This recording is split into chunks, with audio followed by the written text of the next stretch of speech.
you are, and how do you do that? Use the text. Okay, you're using the text, so you're using what you've read or what you see in the book. What else are you using to help you make your inference? Picture. Well, that would be what you see in the book, isn't it? The picture. But there's something else that you've got up here. What is it you've got up here, Haley? Memory. Your memory, or your brain, which has lots of, what's that big word we learned at the beginning, very beginning of the year? Schema. Yes, ma'am. Good job. So you use your schema, which is what you already know, your background knowledge, with what you're reading and what you're seeing to make an inference. Does the author come out and tell you exactly what it is?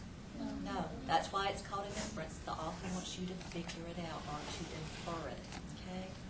Why do we need to make inferences as readers? Haley? It helps us learn better. Well, it does help us to learn better, and it helps us to do what, Jack? Understand the book. Understand the book and understand what we're reading better. That's exactly right. Well, today, I brought a book that I've read a few times before that's quickly becoming one of my favorite books. I'm going to show you the cover, and then I want you to turn to someone near you and share for a few seconds what you think. You're going to infer what will happen in the book just based on the cover and the title. The title is Enemy Pie. Before you turn, though, does everybody know what or who an enemy is? Like, they're the person that you don't like, really. That's right, someone that you don't like, or someone who doesn't like you. So turn to someone next to you and talk about what you think, what your inference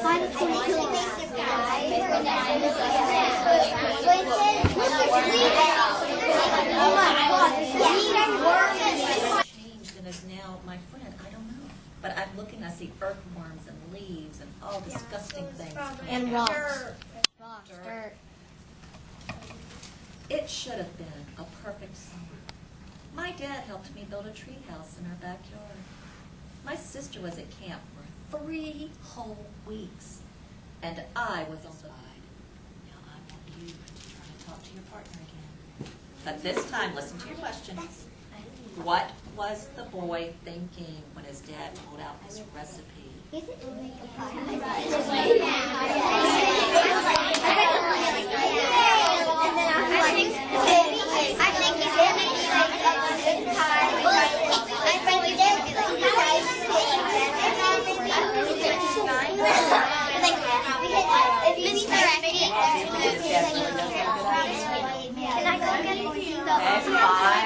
5, 4, 3, 2, 1. All right, I heard some really good ideas when I walked on that side. Chase, can you tell me what?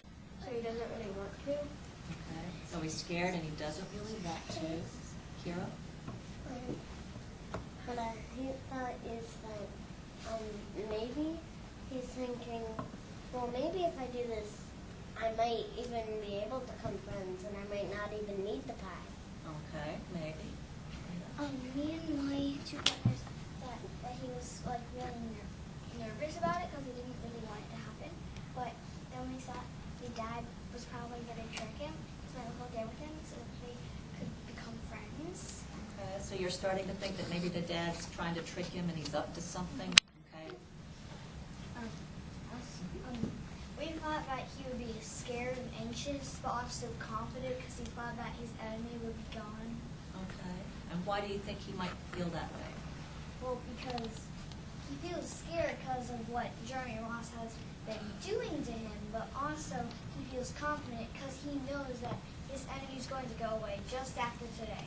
All right, so he thinks if he's just got 1 day left, he can do it. We'll come back. We've got some more. I'll call on some more if you don't know. When Jeremy opened the door, he seemed surprised. He stood on the other side of the screen door and looked at me, waiting for me to say something. I was nervous. Can you play? I asked. He looked confused. I'll go ask my mom, he said. He came back with his shoes in his hand. His mom walked around the corner to say hello. You boys stay out of trouble, she called. We rode bikes for a while and played on the trampoline. Then we made some water balloons and threw them at the neighbor girls. But we missed. Jeremy's mom made us lunch. After lunch, we went over to my house. It was strange. If he just lost his best enemy, what really happened, Mindy? He lost like the enemy, like, and then he became his friend. He became his friend, so he went from being an enemy into a friend. How? How did that happen? How did his dad manage to make Jeremy Roscoe from being his best enemy to a friend, Chambers? By telling him he has to spend the whole day with Jeremy. And not only did he have to spend the whole day, but he had to do what? Be kind to him. Be kind to him and be nice to him. All right, so when you are reading and doing your read to self or read to someone in your daily 5 centers, I want you to practice inferencing and see if you can stop and think about what the author is trying to tell you by using your schema and what they are telling you, okay? It's kind of like reading between the lines. They don't exactly come out and tell you, but they give you clues. Also, I'm going to leave this with Ms. Ferecki, and I'll follow up with her to see if you have done this. These are some questions from the book, Enemy Pie, where you can make inferences. You have already talked about them with your partner. Now it's your turn to put it into writing, in your words. Make sure that several of them say why. So not only do you answer the question, you have to say why you're thinking that. Okay? And you can use details from the story. Okay? All right, now, I'm going to say to you, so step quiet, close my eyes, and count to 3 and see if it looks like a statue. 1.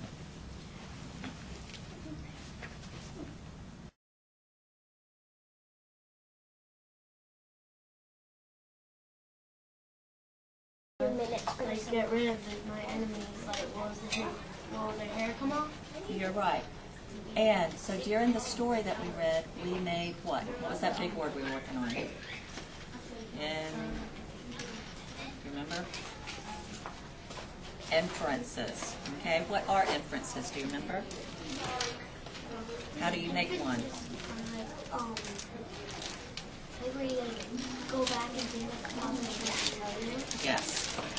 And how do you go back and figure out what the author is trying to tell you? There's several steps. Okay, Brady and Troy, eyes up here. Let's see if we can figure this out. Let's review it. Okay, so steps for making an inference. You think about what you already know about the topic. That's your schema, okay? Or your background knowledge, what's already up in your brain, all your experiences.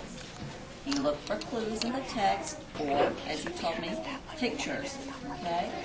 You use those clues from the story and what you already know to figure out what the author's trying to say. So these are the 3 steps. You take what you read or saw with what you already know, which is your schema or your background knowledge, and then you make an inference, okay? We're going to try a few right here, and then we're going to go. There's some smartboard ones that we're going to try today, too. Okay. Let's see what this one says. This is what you see when you walk in this afternoon at home. Your mom's eyes are red and her nose is running. What do you already know about it when your eyes are red and your nose is running, Troy? She might be sick.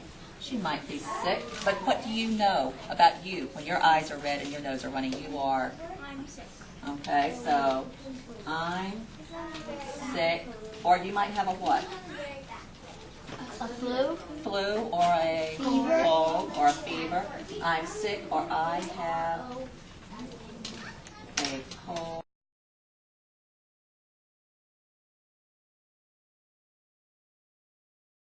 What kind of music this band is playing? Is it rock and roll, opera, or country? Okay, Troy, which do you think? Okay, you want to try? That's the sound that means we could have made a better one. Tap it again. Why do you think it's not country if we could have made a better one? Brady, which one do you think? Is it opera or rock and roll? Rock and roll. Don't try.